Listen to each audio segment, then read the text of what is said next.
What is up, Steelers Nation? Thank you so much for jumping on to another episode of All Steelers Talk. I'm Noah Streckmine, joined always by my main man, Jacob Punturi. Find us on youtube.com/All Steelers Talk. Check us out anywhere you get your podcast. And as always, find all our work at si.com/NFL/Steelers.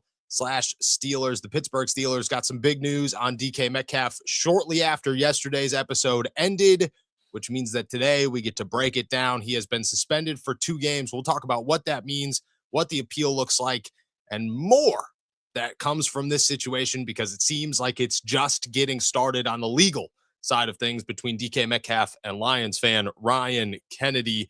Meanwhile, on the other side of it, in terms of playing games, you want to know who might? Will Howard. We'll dive into what Mike Tomlin said that revealed the situation at quarterback and the rest of the team moving into week 17 and 18. It is a blizzard out here in good old NEPA. Woke up this morning to a couple of inches. It's still coming down. We're hoping to make it back by Christmas. We'll see what happens. Hopefully it's sunny and warm down in good old Pittsburgh, Pennsylvania. How you feeling, my friend? Feeling good. I got my fisherman sweater on today. It's the week of sweaters here in the holiday spirit. I'm feeling there's no blizzard here, so please don't send it this way. I don't want any of that. Got places to be, things to do. I'm not trying to get snowed in for Christmas, but I'm feeling good, and I am excited to dive into Steelers stuff as usual. And it's a very, very exciting time, not just for it being week 17. So good times according to me. I agree. I will be wearing what is almost the same exact sweater on Christmas Eve. Shout out to you. 2 for 2 spot on sweaters this week. Excited to see what tomorrow brings. Let's talk some Pittsburgh Steelers football. I'd say 11 seconds, about 11 seconds after we got off the podcast yesterday, DK Metcalf was suspended 2 games by the NFL. He is appealing it. Chances are it is not going to get changed. He will hold or uphold the 2-game suspension, miss the remainder of the regular season. We'll start with the generic questions here. What does it mean for the Steelers? We asked yesterday about it, but now it's official. 2 games, which is, clearly more than what we thought, but it is the NFL making a statement here saying, I look at the NFL statement as in, this is we have seen other instances. This is not a, one-time thing. Unfortunately, over the last couple of years, I think it's their stamp to say, let's put an end to it. It's got to stop at some point. This is our attempt to do so. What does it say for the Pittsburgh Steelers with 2 games, maybe playoff implications on the line, depending on what the Ravens do on Saturday night against Clayton Tune, most likely, and the Green Bay Packers? And how do you view the Steelers over the next 2 weeks at the wide receiver position without DK Metcalf? Well, less favorably, if I'm being blunt, it's tough. I think you have 2 weeks of not knowing who your leading receiver is going to be, and hopefully we're all keeping our fingers crossed. Hopefully the best case scenario is that these games are meaningless and that these games don't really mean anything for your standings, that it's not required to secure the division or a playoff spot. Maybe we're discussing backups being in the game, but it really just places an emphasis on players like Adam Thielen, Marquez Valdez-Scantling. It heightens the magnitude of Calvin Austin's potential injury, and we didn't really have any updates on that from Mike Tomlin from when he spoke to the media earlier today. So I think the outlook is that you just have a much worse receiving group for a couple of weeks, and you just got to kind of deal with it. Maybe it's time for the tight ends to step up. I'm hoping that some of these drives, we talked about our boy Scotty Miller yesterday, maybe there are other players that can kind of rise up and receive some attention in DK's absence. But you just got to kind of weather the storm, I think, is your biggest and most important thing to do for these next 2 weeks. Yeah, I agree. You are looking at this just simply trying to get in. And once you're in, you're fine. Nobody cares. DK is going to miss week 18 of a meaningless game. Yeah, he was going to do that anyways. He wasn't going to play against the Ravens if the Steelers were already in the postseason. So this is a get through Cleveland type of situation in my mind. It's no DK. Your wide receiver room is less exciting, less powerful. You have to worry about a little bit more I think it honestly changes things in terms of how do you get guys open, because you no longer have anybody keeping an eye on DK. Like, this is a wide open defense or offense for a defense to cover. They don't have to narrow in on anybody. Who are you locking down? Kenneth Gainwell? That's where your eyes are now. If you're the Cleveland Browns defense, I think that's what makes me nervous. That's where the pullback is. And that's where things get worse, is that, DK is a big factor here, but the attention that DK garners is the reason that other guys succeed. And you are going to have to make that work elsewhere. Mhm. You Mhm. hope that it's Scotty Miller. You hope that it's MVS. You hope that it's Adam Thielen. But, like, truthfully, just like you said, like, if I'm turning my back, or if I'm turning to anybody in the next week or two, it's Pat Fryermuth and Darnell Washington and Jonnu Smith to say, how do we get these guys involved? How do we work an offense that doesn't have a superstar wide receiver, but has a bunch of guys that are very reliable? And how do we utilize their skill sets? Mhm. And we'll, you know, hopefully walk out of Cleveland with a win, and then you don't have to worry about week 18 or anybody playing in week 18. Roman's the guy that Mike T talks about. Obviously, do you expect him to play? That was the first name out of Mike Tomlin's mouth, was this is a good opportunity for Roman Wilson. This is a good opportunity for Roman to step back up. Yeah. What are the odds he actually steps foot on the field?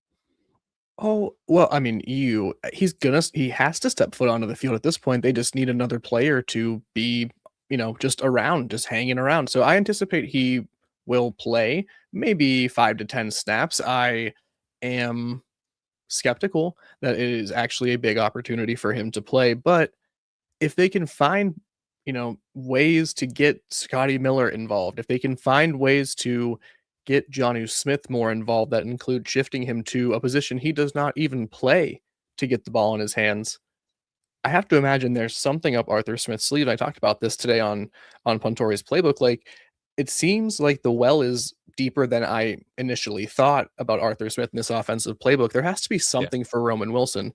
Are they willing to pull the trigger? I think they have to. They don't have another choice. I agree. You're going to find out real fast how good this wide receiver group is. You won't have Calvin Austin, most likely. You won't have DK Metcalf. I think that we're overlooking a lot of this in terms of the legal battle that Mike Tomlin hinted at today, saying that legal ramifications are coming. That's what Mike T implied very directly in Mhm. his press conference today. You look at DK, you look at the videos that are emerged, you looked at the video where whoever it is, we don't know if it was the Lions fan, we don't know if it was somebody else yelling, that was the goal. You're thinking, okay, what's going on here? Do you think that this impacts the Steelers? Because obviously we don't know the legal side of things, but do you think this impacts the Steelers' run in the playoffs? Are you now worried about the headspace and distraction of a DK Metcalf dealing with something off the field that is likely going to be bigger than just him and a fan getting into a fight on the sidelines? Um, no, I'm not worried about it once these 2 weeks, are over. Mm, Yes, there is lots that is going to transpire, right? It does not seem like this is going to end anytime soon for DK Metcalf. no. The majority of it and everything that happens after the new year, let's call it, is just him taking care of things outside of court. His lawyers are taking care of it. He's not bringing that into the locker room. Yes, his teammates are there for him. Yeah. Yes, it's going to impact him on a day-to-day basis, but I don't see this as the beginning of like a big dramatic moment, a player descending from beloved to, castaway in the locker room. Like, I don't think No. that's what we're doing here. I just think it's going to be settled in a couple of weeks. He'll serve a suspension. Maybe it's reduced or something like that based off of this appeal when we find out. Once that's concluded, I'm not expecting there to be too much concern about this because the Steelers are going to be focused on trying to end their drought of losing in the playoffs, or winning in the playoffs. So I don't think it's going to be a huge concern. I understand why people would disagree, but I don't think it's going to be a big concern. Yeah. I I don't I don't think it'll be a big concern in the locker room. There is a part of me that worries about the play of DK decreasing, because he's dealing with off the field distractions. And I look at this as a guy who's watched people deal with off the field distractions before. Nothing of like this magnitude, but like there have been players who've come through the locker room where you hear things that are going on off the field and you go, yeah, dude, I wouldn't be good either. I wouldn't be playing well either if I was that guy dealing with that thing. And I think that worries me a little bit heading into the playoffs. It's the wrong time for that to happen. Maybe it won't. I don't think like Aaron Rodgers play decreases or, Calvin Austin's. I don't think TJ Watt's like, yeah, DK, man, I'm so sorry. I'm going to stink now because you are dealing with this and I have to be here for you. Like I just, yeah. I look at it and say maybe DK's play takes a hit, which worries me. And maybe that impacts their playoff run. But I mean, how much does it? Like, you know what I mean? Like how much, if DK's play does increase, does that eliminate the Steelers as like this big giant contender that we talked about yesterday? Or are you confident in the things around it to say, even if DK is distracted, you are dealing with these things will be okay. Does that make sense? If I think if this scenario, if I'm following you correctly, if DK does, and I think there were maybe some signs of him being slightly affected in that Detroit Lions game immediately afterwards. I think he dropped a pass maybe 2 minutes after that interaction transpired and he went back into the game. Yeah. Don't quote me on that, but I think it was relatively quickly. And I think there was some effects right there. Yes, that's a very intense moment, very severe moment, very traumatic for both parties and blah, blah, blah. But again, I don't feel that he's going to be so different and affected once the suspension's done. And if I'm another team considering the Pittsburgh Steelers, these next 2 weeks really feel insignificant because you're looking at them and going, well, they're going to be likely shorthanded in multiple positions, not just DK Metcalf. When we look at who we're probably going to face come wild card weekend, the Chargers, the Bills, the Texans, go on and on.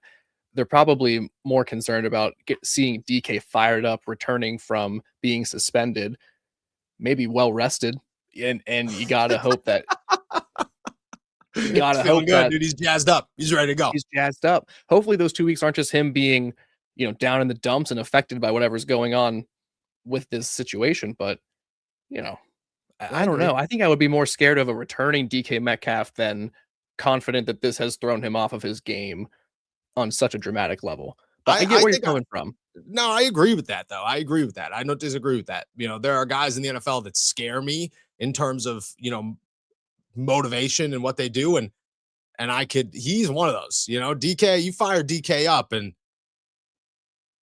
I think he'll be okay, So I agree with that. I think that there's a good possibility that the redemption DK is on his way back in 2 weeks. And what that means, I mean, we'll see. We'll see. All right, let's talk the rest of the Steelers here. Mike Tomlin said today during his press conference that he just found out this morning that the Ravens play on Saturday night, which I 100% believe him in saying that. But he also said that maybe it does open the door for changes to be made to their roster and their starting lineup if the Ravens lose on Saturday night, locking up the AFC North for the Pittsburgh Steelers before they kick off against the Browns on Sunday afternoon. That means good old Mason Rudolph and good old Will Howard may be the guys that you are looking for right now. You have been strongly against the Will Howard conversation because you just don't think it's going to happen.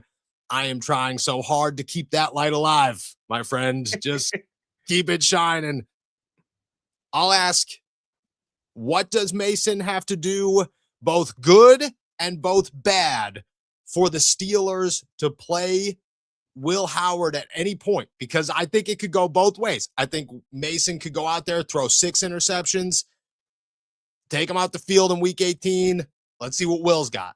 Or he could go out there, throw 5 touchdowns, and the Steelers go, we know what we got, Mason, dude. Let's go see what we got in Will Howard. What does he have to do good? What does he have to do bad for Will Howard to get an opportunity to play in the next 2 weeks? I imagine the leash remains short in terms of what he can do bad. It is Mason Rudolph after all. He has been given no benefit of the doubt throughout either Yes. tenure with the Pittsburgh Steelers. They're yanking him as soon as they can. Let's get that. Just put that out there. Let's get that out of the way. Let's make that crystal clear. What does he have to do well and good? Like, he has to throw multiple touchdowns. If he plays an average game, he cannot go in there and game manage on a very like C plus level. He can't go out there and throw for 175 yards on 20 passing attempts.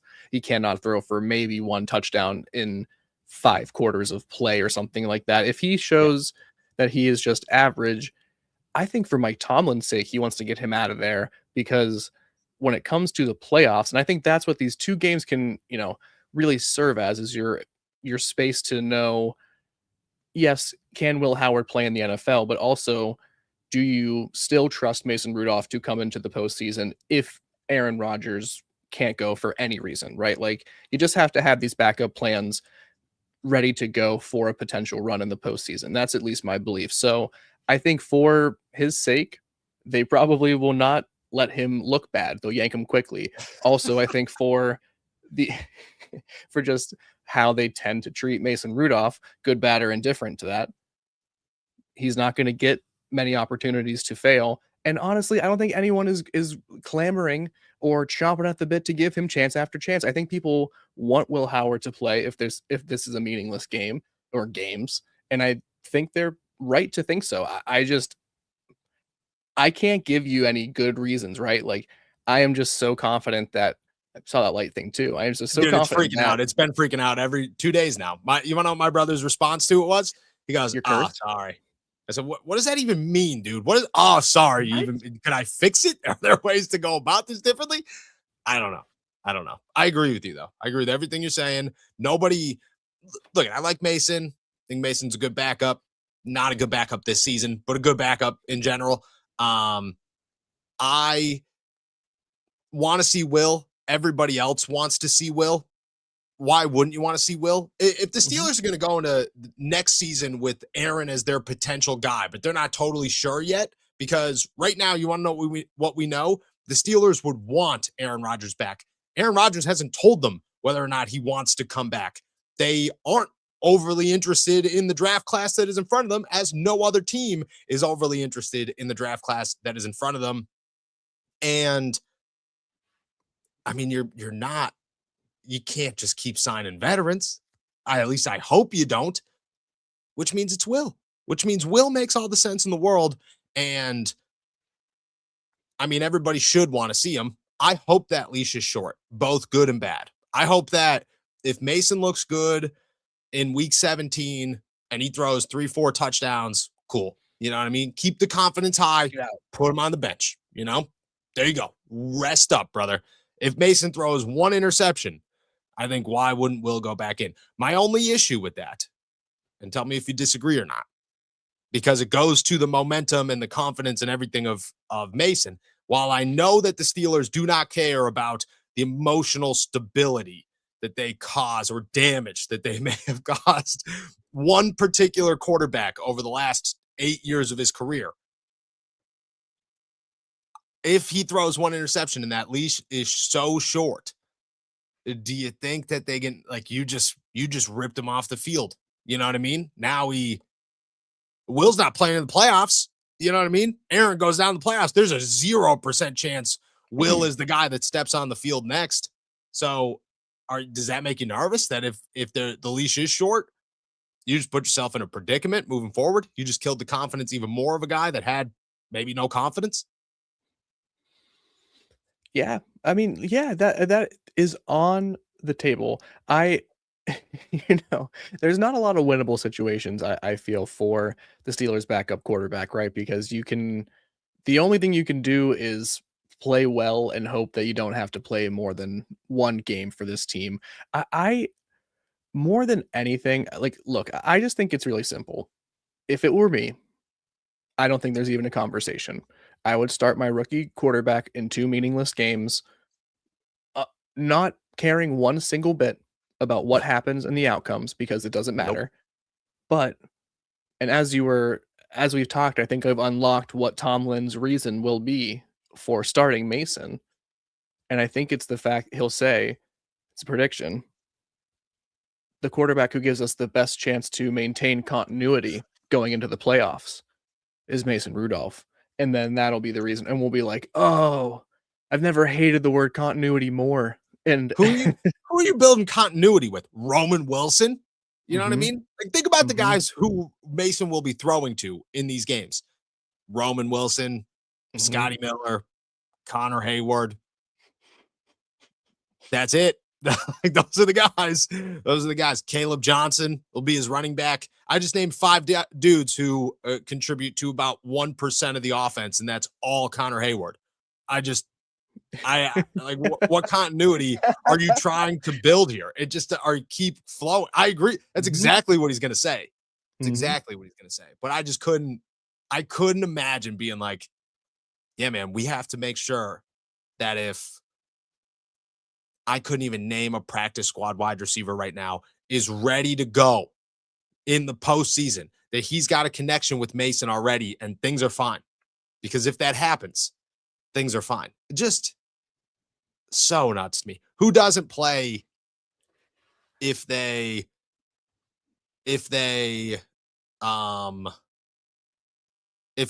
clinch before Sunday? Who's your prediction? Who are the big names that you don't think play? You don't have to name all of them, but just give me the ones that stand out in your head immediately.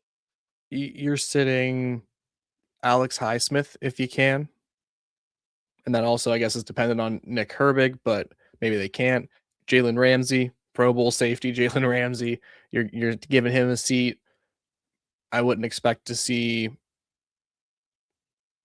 Cam Hayward in one of those games, most likely. Could you imagine they were like, you're going out there, Cap. Put him out there. 37 years old.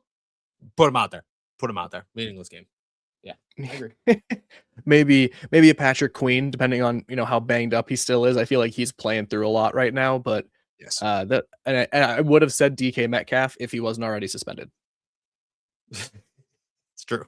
It's true. I think all those are spot on. Isaac, you could add to that list. I think Zach Frazier, you could add to that list. I think that would be the big ones. Jalen, you said Jalen Ramsey, correct? Yeah, Jalen would be on that list. I think Derek Harmon would be on that list as well. I think that he's dealing with a knee injury. You know what I mean? I think they'd keep him healthy. TJ would be on that list, and then Alex Highsmith would be on that list if you didn't mention those guys as well. Sure. I agree. All right. With that said, guys, it's Tuesday. It's been a crazy week. It's been a wild couple of days for the Pittsburgh Steelers. So much fun. Also not fun at all. We're having a blast as we cover it. But with that said, it's time to lighten the mood a little bit with a little Overreaction Tuesday. It's a fine line between, drinking wine and squashing grapes, as we say in this business. And sometimes it's very subtle. Sometimes it's very subtle, my friend. I will promise you I have 4 overreactions for you, none of which are subtle at all. And let's get it kicking with the big one. I'm looking big picture for the Pittsburgh Steelers. We claimed them yesterday as a real threat in the playoffs, that the Steelers might be making some noise. Here we are. They're back. All right. Well, what's more likely, brother? The Pittsburgh Steelers win multiple playoff games in 2026, or they don't win any. Oh, we did. Excuse me. I apologize. I just did a what's more likely on overreaction. My head's going nuts. Overreaction Tuesday. Excuse me. As it came out of my mouth, I was like, wait a minute. Like, whoa. Wait a minute. I'm sorry. I apologize. Got DK on the brain. The Pittsburgh Steelers are going to win a minimum of 2 playoff games this year. Wow. That was spicy. It was. And it would have been spicier if I executed it the first time, but that's okay. You know what I mean? We're fired up. There's no notes. This is all mental. You know what I mean? Usually I have my notebook. It's downstairs. This is the road here. Flickering. The lights are freaking out. I'm pretty sure the ghost followed me here. You know what I mean? A lot of stuff going on. That being said, overreaction for today still. And for this moment in time, And even into, I think they can win a playoff game. I think that is certainly on the table. 2 still feels like a tall task. I'm still building up the courage to say it and be proud of it. I think it's a bit of an overreaction right now, but man, I am on the cusp of believing you. That's for sure. I want to believe me too. I do believe me. I'm just going to be really honest in that conversation. I think the Steelers I think it's wide open. Would I call them a Super Bowl team right now? No. I think they're way too hot and cold, but I think everybody's way too hot and cold right now, and we will see what happens. Let's keep it trucking here, okay? Desk moved. You heard it too, right? Desk What moved. is Straight happening? move. I do not consent to your actions, Ghost. We may need to restart this. This way, we might just have to do the whole pod over again after this one. I don't know what's going on.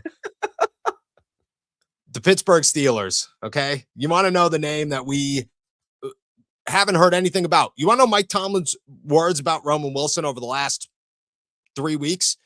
It's because of the guys that you mentioned, period. That was it. That was the only response we got about why Roman all of a sudden went from the savior of the Pittsburgh Steelers wide receiver core, the future, the guy, to a dude who has no time on the field, isn't wearing a helmet.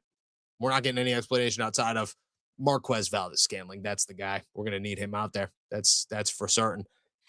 Overreaction or not, my brother. Roman's about to redeem himself big time. With DK out, you want to know who leads the Pittsburgh Steelers in receiving yards outside of other skill positions? We're talking just wide receivers. Mm-hmm. You want to know who that's going to be over the next 2 games? That's going to be Roman Wilson. That's going to be Roman Wilson. Wow. Mr. Roman Wilson. Roman Wilson. No, don't you know who that is? I have never even heard of this player. Welcome to the team. I hope he shows up with a fake mustache. What? Just it's Roman Wilson. I think that is also just a big old overreaction. Look, I think there is. I would love to see it. I would love to. I think people misunderstand me, Noah. I think people think I want Will Howard to fail. I think people think I want Roman Wilson to fail. I don't. I want them to succeed. I want everyone to succeed. Yes. I just cannot convince myself to think something differently once I've sort of seen something come to a conclusion and feel like I have the evidence to back it up. Roman Wilson has to prove me wrong before I can believe he can be a top player, whether it's meaningless games, important games, preseason, whatever. Until then, it's any sort of assertion like that is an overreaction to me. Take it as a challenge and prove me wrong if you would like, Mr. Roman Wilson. But I hope he does, dude. I hope he does. I hope he does. I hope he shows up and he goes, that Jacob Punturi guy. I caught the TikTok. And it's going down, brother. I hope he learns French and just curses me out. I hope he does too, dude. Could you imagine? Have you ever met a Hawaiian French dude? That would be awesome, dude. With a fake mustache. Unbelievable human being. That would be so awesome. All right. Let's keep it trucking here. Let's go to the defensive side of the foosball. Did I miss something? I'm just laughing at myself. Okay. Just making sure. Let's go to the defensive side of the football here. Jack Sawyer starts. TJ Watt's got a possibility to return this week. Let's be honest. TJ Watt's not coming back till the playoffs. I think both me and you already know that. Without actually knowing that, there's nothing out there that says this is a definitive. It's just, it's probably not going to happen. The guy who's going to step up in his place, okay, is Jack Sawyer and Nick Herbig. But the guy that I talked about, wait for this curveball, brother. I've been waiting all day to throw this one at you. The guy that I talked about last week that was going to step up in TJ's place was one and only Mr. Peyton Wilson, the other Wilson brother of the Pittsburgh Steelers. Overreaction or not, my friend? You want to know who should have been the Pittsburgh Steelers' 4th Pro Bowler? Number 41. Peyton Wilson got snubbed from the Pro Bowl this year. Now we're talking. Now we're cooking with gas, brother. That's not an overreaction at all. I 100% agree. I think you could make the argument that maybe Cam Hayward was deserving of being a Pro Bowler, and I think you could very easily make the argument. Some would say I already have. I don't know if it's out yet, but maybe it's a It's not. tomorrow article. That's it. It's Well, kind of teasing I it may have for you. already tried to make that argument for a story coming out soon. So I am fully in agreement with you, Noah. I believe that he has taken the next step. There are admittedly still faults in pass coverage, right? But the tools for him to take that next step remain, and he has really improved in run cover, run stopping, and just in tackling in general. And his ability to sort of navigate the middle of the field has been vastly improved. Very good class of middle linebackers in the AFC this year. I will certainly admit to that as well, but Peyton Wilson certainly could have been in that Pro Bowl class. So not an overreaction, the first one today. He should have been there. I think this is what Roman Wilson's like, I'm here year that nobody's paying attention to. Do I think that he's an every down linebacker? No, I think that there is still improvement in his game, but I think that's awesome that that's where he's starting. A guy that's on pace to potentially break the Steelers' tackles record and should have been in the Pro Bowl. Should have been in the Pro Bowl. All right, number 4 for you, my 4-pack of overreactions here on this beautiful snowy Tuesday in Jessup, Pennsylvania. The Pittsburgh Steelers, my friend. We're going to look long-term for a moment. They're going to win a playoff game, okay? Chances are they're going to win a couple. They're going to go into the offseason. They're going to pick up Mike Tomlin's team option for 2027. They're going to feel totally fine about it. There are no questions. I would be shocked if that paperwork's not already filed and they're just waiting for March, okay? Mike T, brother. Mike T is getting another contract in Pittsburgh, not this year, but before his next one's up because of what he's going to do in 2025. This is the playoffs that he lays the groundwork, and everybody who wants Mike T gone, sorry, brother. It ain't happening.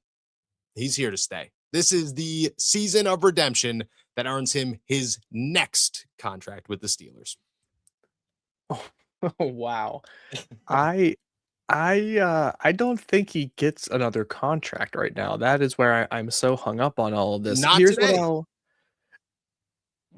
I don't know if there's going to be another one, period. I think is where I'm sort of, I think, but I will say the counter argument that I will levy against myself here, if they win 2 playoff games, like someone suggested they could, if they go to an AFC championship game, if they won a Super Bowl, if they did something like that in the next few months, changes everything. Yeah, he signs a new contract, and then it just becomes, this expires. They're like, does that say 2021 34? And they're like, no, I don't think that must have just been a smudge. It's just like they won't say, because it'll be a blank check for him to coach until he decides he's done. That can change everything. Until that happens, I don't know if he's getting another contract. I don't know. So I think overreaction as well to keep things spicy. I'm glad that we at least got one. Peyton Wilson. Don't get me wrong. I knew the answer that was coming, but I'm glad that we got one. I'm telling you right now, the Steelers are about to be contenders and into the playoffs with Mike T already preparing to go, I don't know, take the for sale sign out of his home in Pittsburgh if he even bought one yet. That's what I'm saying. Shout out to Overreaction Tuesday. Shout out to you guys. With that said, that's everything on our agenda. We're going to take a quick break. On the other side of it, we're going to start answering your guys' questions.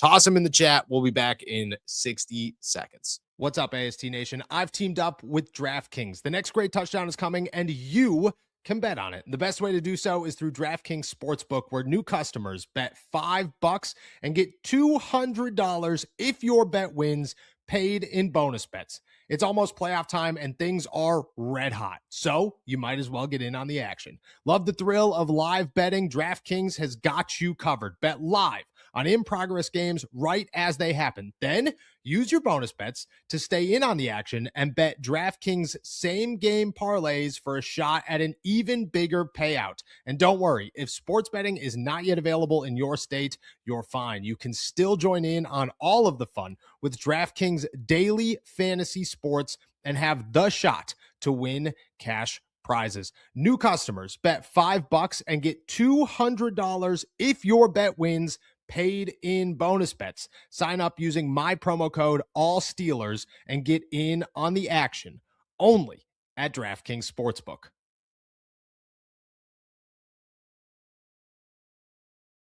Alrighty, shout out to our members. Shout out to our super chatters. Can't thank you guys enough. Make sure before we get going here to hit that like and subscribe button.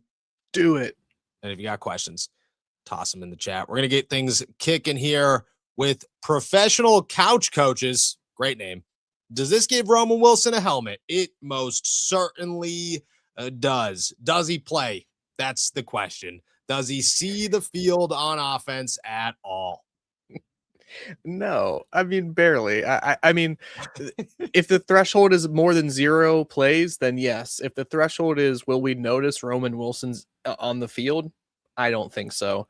I was laughing to myself as you were reading this, because I was like, when you said, was that 15 or 20 minutes ago? When you were like, I can't even name anyone else who's a wide receiver on their practice squad. I think they're currently down to Max Hurlman and John Reese Plumlee if they haven't released him and signed him back a 12th time this year. Shout out. So, you know, shout out. A couple of guys who never played the position before. No. But Max Hurlman, man, he was a stud out there. He can do a backflip. He's like Benson Boone. But in the NFL, which is probably scarier. I agree. It would stink. I would love to see Roman get some things, some opportunity. I don't think he's gonna. I think there's a chance that Ben Skoranek in his one hand in a cast goes out there more times than Roman Wilson does on offense, which is just so degrading to Roman Wilson. But also, I get it. That's just their MO right now. Rats. When the Steelers start the playoffs, do we get a boost from DK Metcalf? Yeah, I hope so. I hope so. I hope he's angry, fired up, ready to play. That's what I hope. Which honestly, like, and you could speak on this too. You've talked to him enough times. Like DK, as I know DK, which is not like a personal level. It is a straight professional media to player level. Is a true professional. This guy. I mean, they went to Dublin. Things got crazy in Dublin. Everybody went out in Dublin. Aaron Rodgers was drinking Guinness in Dublin. DK never left the hotel. He said, I'm good, dude. I'm here to play football. That's what I'm here to do. He doesn't watch other games. He's here to play football. To me, who DK is definitely has me thinking that DK in a redemption game is very, very possible. Yeah, I couldn't agree more. Again, I think that's what I was kind of hinting at earlier, is I think if you are an opposing secondary, you're like, man, we're going to see a pissed off version of DK Metcalf who's just been resting up. That it cannot be any sort of an exciting challenge. That is a terrifying one, if you ask me. Yeah. I agree. KGK is for life. What is your dream QB Super Bowl 60 matchup? Is that the Super Bowl we're in? Yeah, we're in 60. This is 60. For a moment, I was like, why are we projecting 10 years from now? I'm like, I gotta figure out my life. We're there and old. My dream core, eliminate the Steelers from this equation, because I think that either way you lose if you don't pick Aaron Rodgers. I mean, truthfully, Aaron Rodgers versus Jordan Love in the playoffs or in the Super Bowl would be fun. It would be cool. I don't think that's going to happen, but it would be cool. Drake May versus Matthew Stafford. That's what I'm picking. Give me the MVPs. Give me the two guys that I think deserve MVP in the league. That's who I would pick. I think that's a great matchup. I'm trying to like connect some dots and be like, who has a history, who has like a shared connection somewhere that might be like really cool, like a storyline. But like, yeah, I also really like that idea, because it's like Matthew Stafford, you have like, it's like a next generation sort of thing. You have, what is he, 37, 38, whatever he is, MVP candidate. Yeah, 37, I think. You have Drake May, second year in the league, MVP candidate. It's like the passing of the torch, so to speak, much in the vein of the Aaron Rodgers, Jordan Love sort of idea too. So I'm all for that. I can't think of a better one, so I'll back yours. Yeah, I like it. Yogi Bear, if this was premeditated by the Lions fan, is there a possibility that the NFL will ban him from all events? I don't know, to be honest. I think that possibility is definitely there. I don't know the legal ramifications of what's happening. I don't know really anything that's going on right now behind the scenes or what the league is thinking.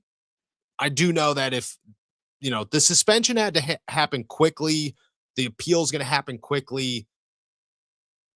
The rest of it, I think, is going to come over the next couple of days. Like, I think that there's a chance that the NFL ruins somebody's Christmas if they realize, like, okay, that's not good. I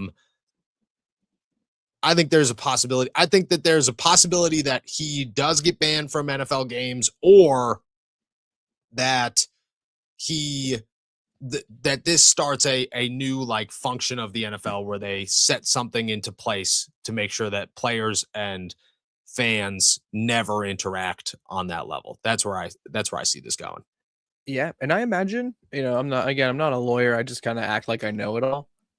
But I imagine that a organization, a business, whoever owns the venue can refuse entry to anyone they choose to. So yeah. I don't think they have to like wait for the NFL to be like, you can punish this person.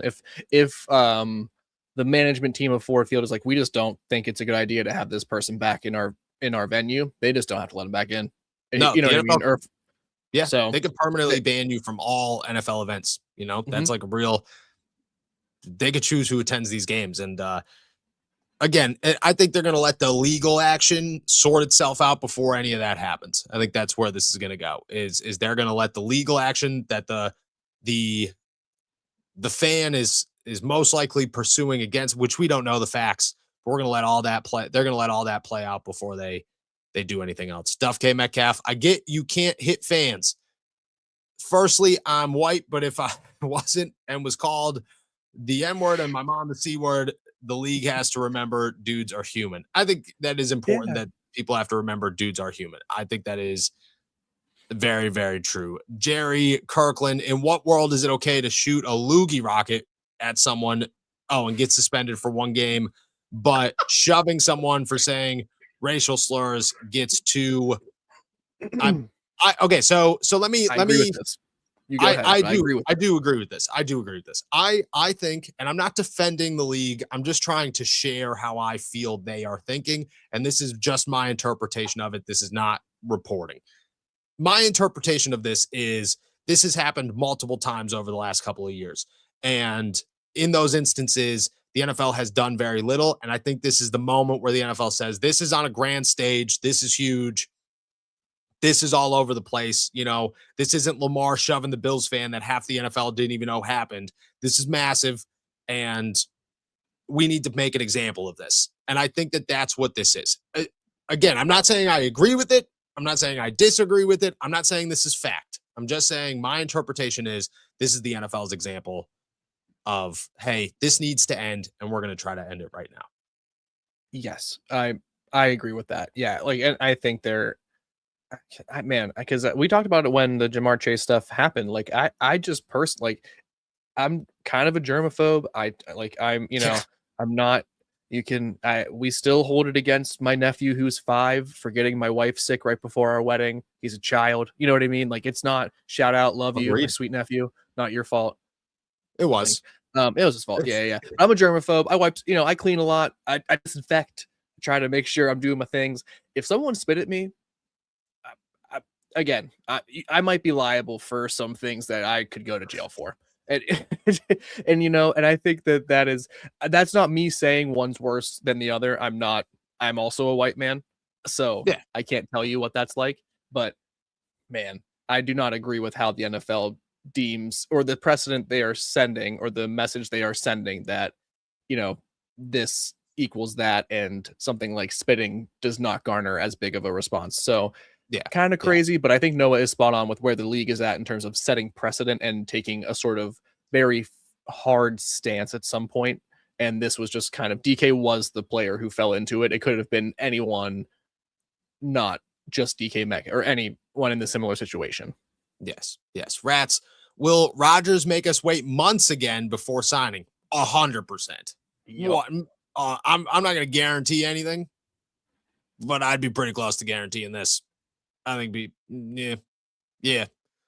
yeah.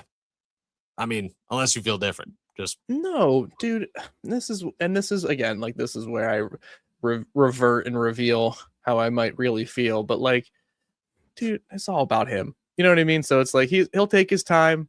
He'll be like, yeah, well, I have to decide, and he'll wait and he'll wait, and it's his right. I get it, but don't expect an answer when the season ends. nah. June mini camp, mandatory mini camp. That's what I'd Mhm. expect. Black Magic. It's still Mike T for life. Gang gang. Shout out to Black Magic, my guy. I do have to admit that, right now I'm very much so enjoying the Mike Tomlin redemption tour. It's like my favorite redemption tour that I've watched in a long time, because nobody does it better than Mike T. Nobody's got the one-liners to follow up the redemption tour like a Mike T.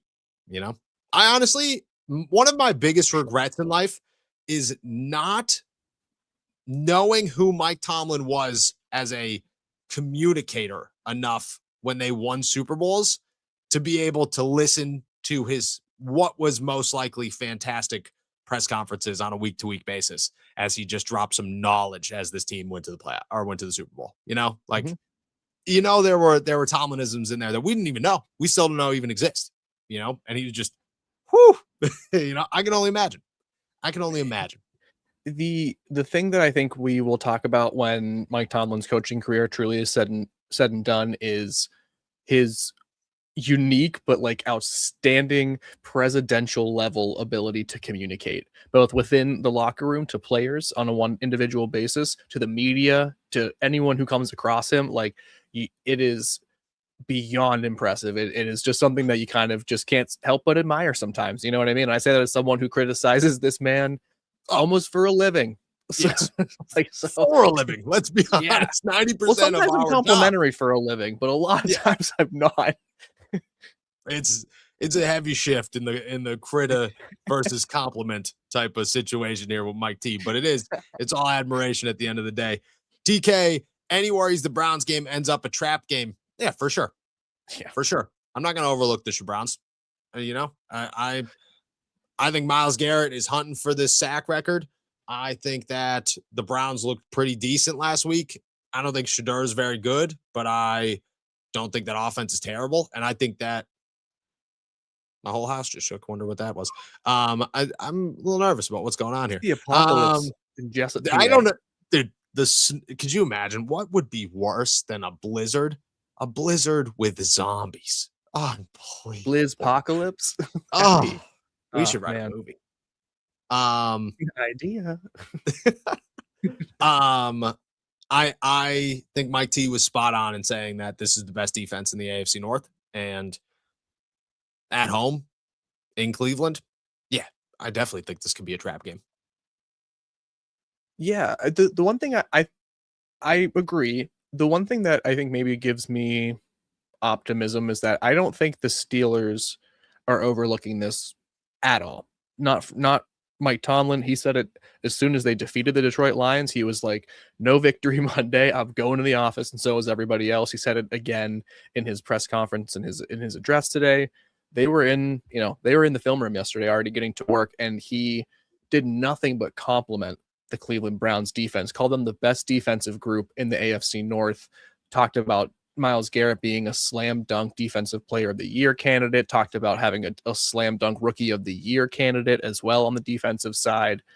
The Steelers aren't overlooking the Cleveland Browns. They might not play their full arsenal depending on what happens between the Packers and Ravens, but in the meantime, until that happens, I think Mike Tomlin was generally preparing like this was the game that can win them the division, all hands on deck. And that won't change until, again, that final score comes in and the Ravens have taken the loss. Yeah. Christopher, no excuses. Brown should be taken seriously. What do you think that if nobody told Mike T he was showed up to this game on Sunday and given a game speech about how, this is for the division. This is where this thing lands. And then like Aaron, who didn't get dressed for the game, would be like, Mike, we already won the North. What are you talking about? Where have you been, dude? Where have you been? He's so locked in. He thinks Mason is Aaron. Like, and it's just like, He's just like, man, dude, Aaron is just not looking great today. He's not. He's also, he looks a little younger. You know, don't know what happened to his tattoo. He's got a weird mustache going on. I don't know what's happening there. I don't know what went on. Cody Silva with Jonnu taking RB3 snaps, move Caleb Johnson to wide receiver 2 and Spencer Anderson to tight end. Spencer playing tight end would be awesome. I mean, you're not wrong. It's whatever you got to do. Whatever you got to do. Yeah. How do you feel about the Jonnu RB3 thing right now? Hate it. Hate it. Love the unexpected. Love the fact that you can keep a defense guessing, but I always had this fear that, like, once the Steelers find a play that works, they fall in love with it without realizing that it just becomes overkill very quickly. And, you know, I just think we're going to see like 12 more pitches and jet sweeps to Jonnu Smith, and they go for a couple of good plays, a couple of nice chunk gains at first, but they'll run it right into the ground if they, you know, don't ease off of it. All that to say, involve Jonnu Smith more, just not as your running back. Give him the ball. Like, right. Maybe just use him as, I don't know, tight end. Tight end would be great. I like it. Great. Duff K, Metcalf. It irks me because if DK was at a bar getting food Saturday night and Bud walked in, 0% chance guy says anything. Agreed. No, and that's the craziest part about. Yeah, like that's the craziest part about all fan interactions is that anybody who talks smack at the end of the day, it's the same thing on here. And like, don't get me wrong, I love all you guys. And if you want to come up to me and tell me I suck, do your thing, man. It's just part of life. But if you go through a game, if you go through YouTube comments, if you go through athlete DMs, if you go through my DMs, you will find people that just tell you suck and they hate you. I have never once in my life interacted with a human being who walks up to you and says, Noah, you suck, dude, and I hate you. Never once have I had that happen. And you could go to all these athletes because the second they leave that game, not a single one of them has ever had a fan or anybody walk up to them and be like, you suck, man. I hate you so much. Your mom sucks too. Nobody's ever said that, ever. So it's big loser mentality. At the end of the day, it's big loser mentality. That's all it is. Huge loser mentality. It's crazy, dude. It's crazy. Broderick, if in DK's absence, it's time to scheme me up, Scotty. Beam me up, Scotty. I love listen, it. That's what they need to be doing, though. They need to find creative ways to incorporate, like, I think the challenge that the Pittsburgh Steelers need to take is you're not trying to like redefine everything that you do in the next couple of weeks, but I think you are trying to identify what your tendencies are, just like your potential opponents in the wild card weekend are zeroing in on, and see if you can shake them up in some ways or find success in other ways. You can experiment over these 2 weeks again, situationally. If they have to win that game and it's a must-win game against the Cleveland Browns or the Baltimore Ravens, we're talking about a totally different scenario. But if you have the chance to sort of dig deep and mess around, be inventive, I think they owe it to themselves to try to do that for their own benefit.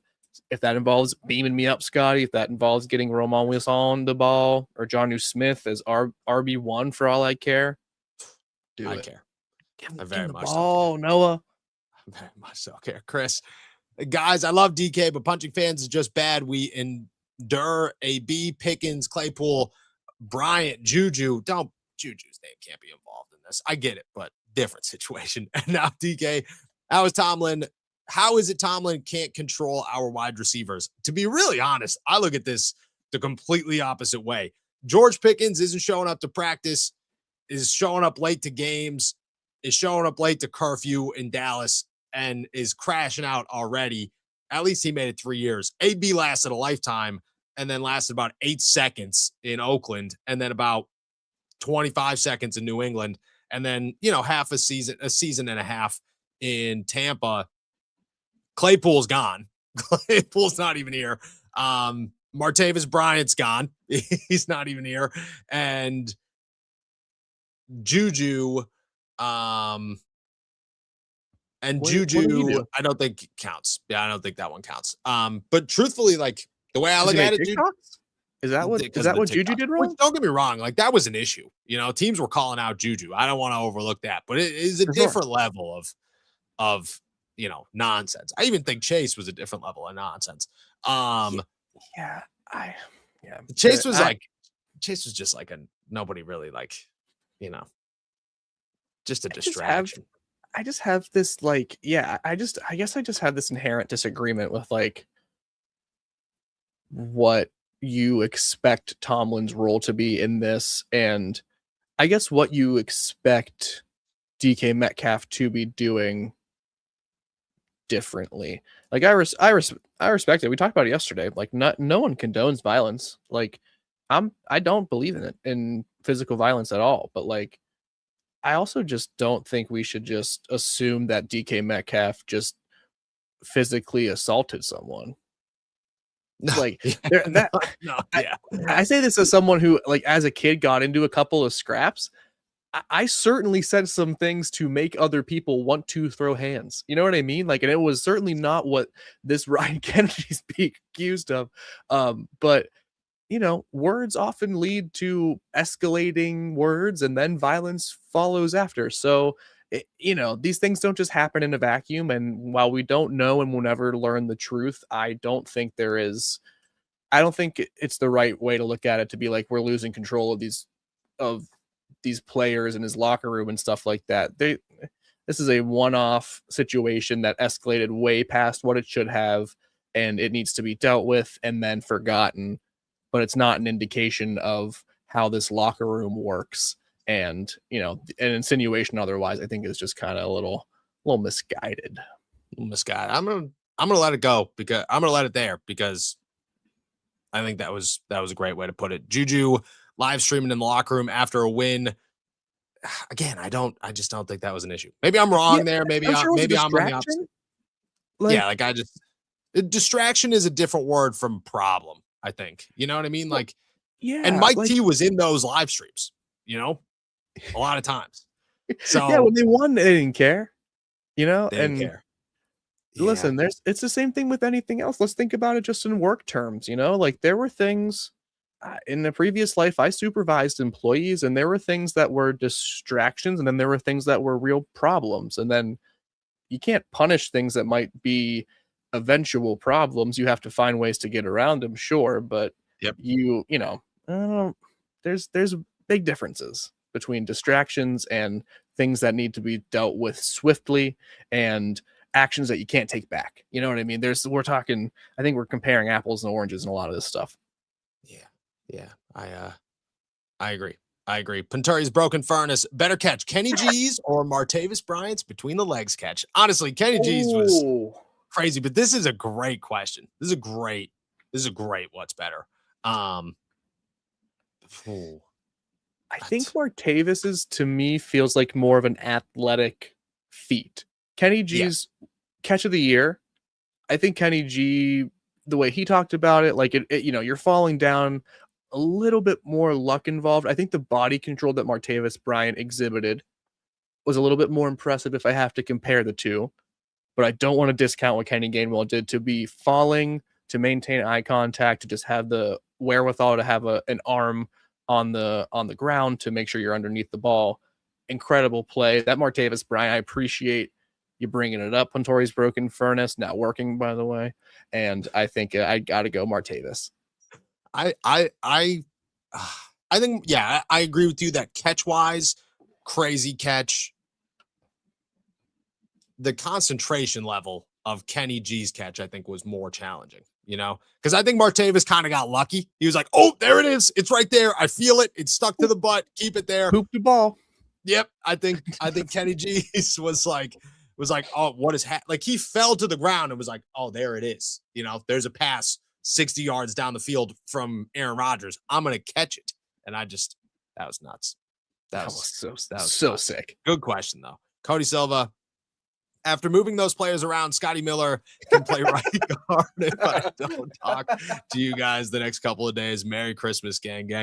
Merry Christmas to all you guys. I hope everybody enjoys the holiday. Cody, you as well, my friend.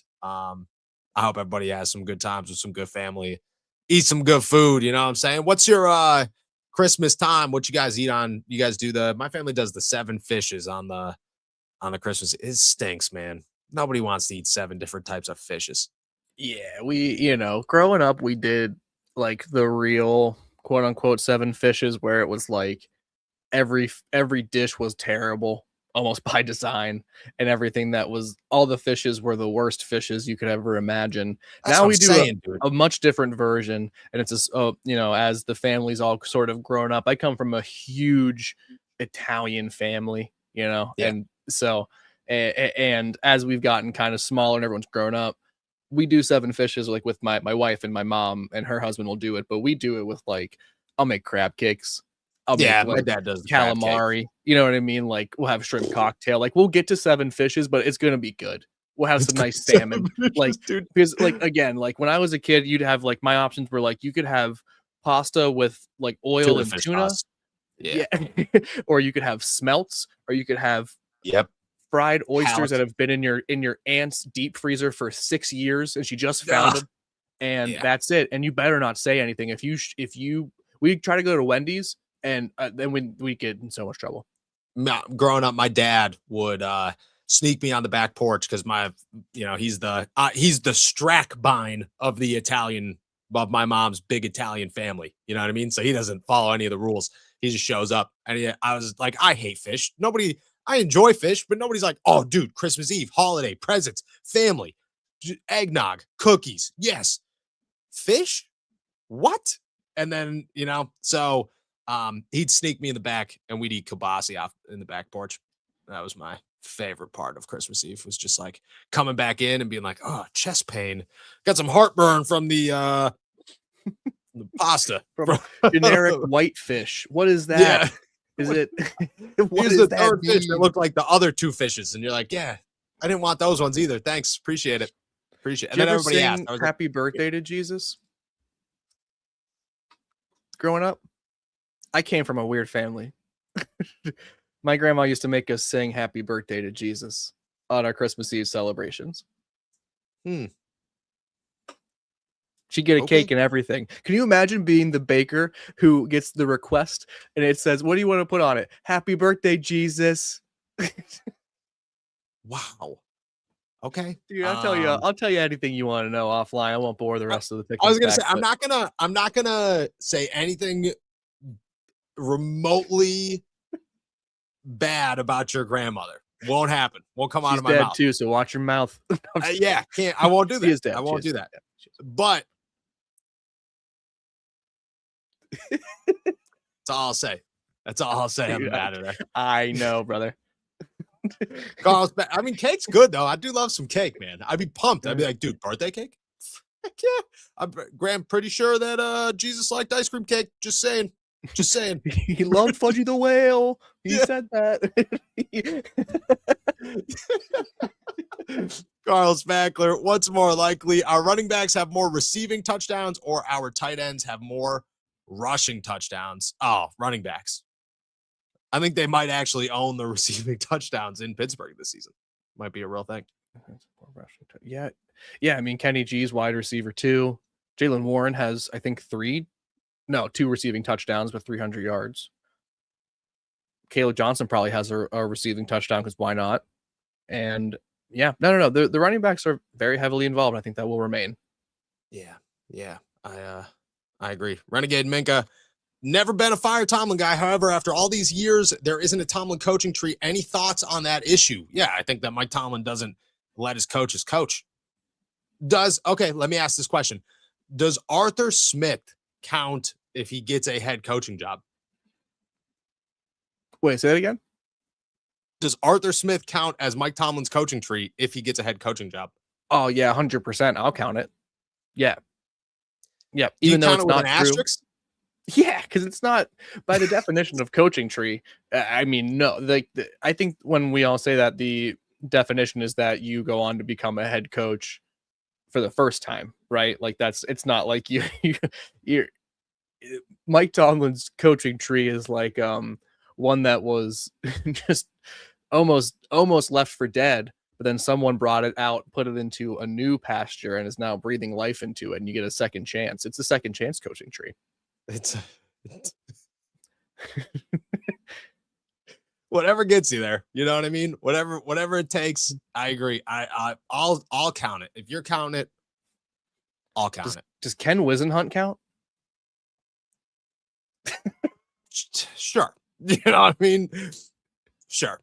He was their offensive coordinator in that Super Bowl, right? When they beat the Cardinals? Yes.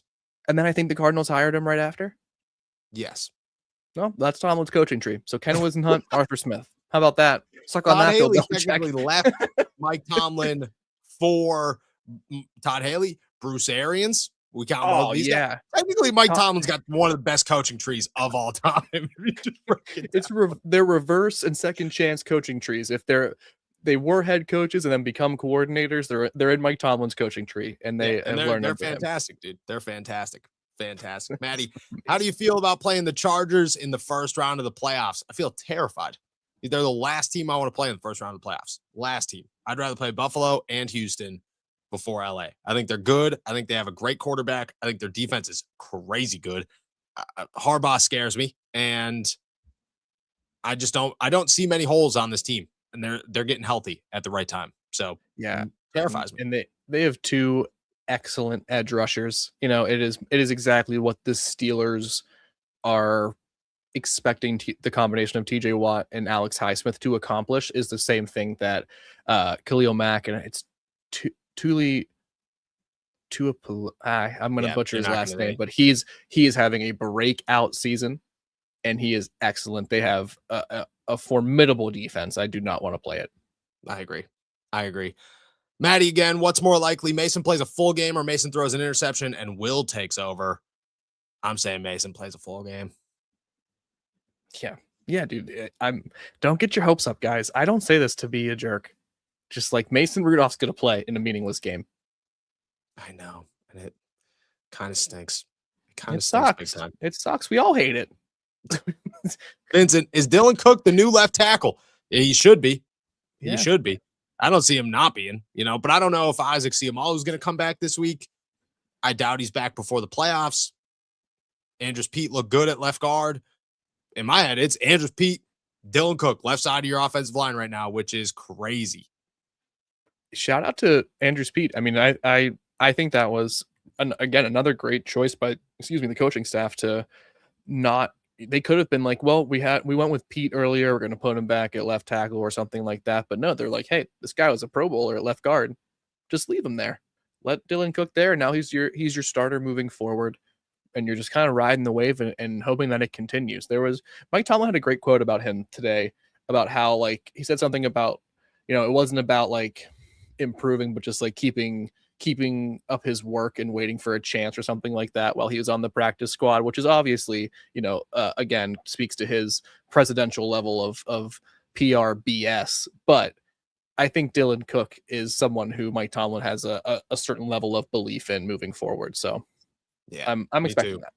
I'm excited for it too. John, say we clinch the division. Who do you want to play first round? I'm thinking the Chargers would be the most winnable game.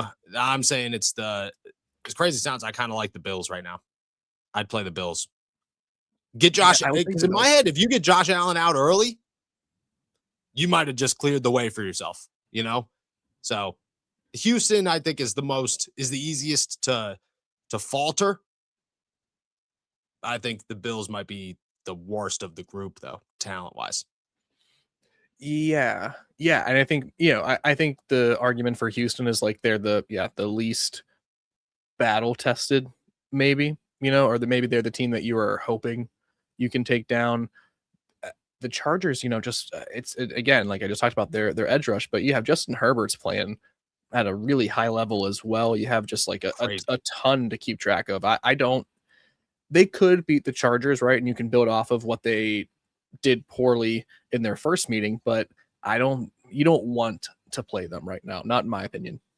I agree. I very much so agree. Keystone Light. Does Deontay Johnson ever get a job ever again? No. I don't think he does. I don't think he ever makes his way back into the NFL. I think Deontay Johnson's career is wildly enough. It's shit done. should done. It should done. Wayne Jones, Noah and Jacob, how many sacks does Garrett need to beat TJ and Strahan's record? 1. You know, he wants to break it against the Steelers. Numbers are all over the place. He needs 1 sack to beat the record. And then we got 2 fun ones here to finish it off. I hope this is not a bunch of very hateful comments thrown our way, but Stiller Edge, hey Noah and Jacob. I'm not gonna Jador. Can you type it in? I'm gonna try to. Yeah. I'm not gonna say it until we know that it's not something crazy. It's like, I hate Mike Tomlin. I hope he gets fired. Voulez-vous shot? I love your French. Shout out my guy. Well, when you speak French, maybe. I'm from Montreal, Steelers Nation. Boom. Got it. Shout out. That was awesome. That was awesome. That was Je m'appelle Jacob. I don't know if that's French. I think I took that from Friends. It sounded like it. It definitely sounded like it. We're gonna finish it off with ND Joe here. Jacob, you're Italian? Question mark. Couldn't tell with the last name or the dog's name. Shout out Loretta. Shout out Loretta. What can I say? When you got more vowels than consonants in your last name, it's kind of hard to be anything other than Italian. You know what I mean? Facts. It's facts. Mamma mia. All a day, every day. All right, guys. With that said, we're heading out of here. Thank you so much for jumping on to another episode of All Steelers Talk. Make sure to subscribe to us on YouTube, youtube.com/All Steelers Talk. Check us out anywhere you get your podcast. And as always, find all our work on si.com/NFL/Steelers. Hit that like and subscribe button before you head out of here. And we'll be back tomorrow at 12 p.m. Eastern time for our Christmas Eve show. Make sure to find us there. Until then, enjoy another beautiful day in the Berg. Peace.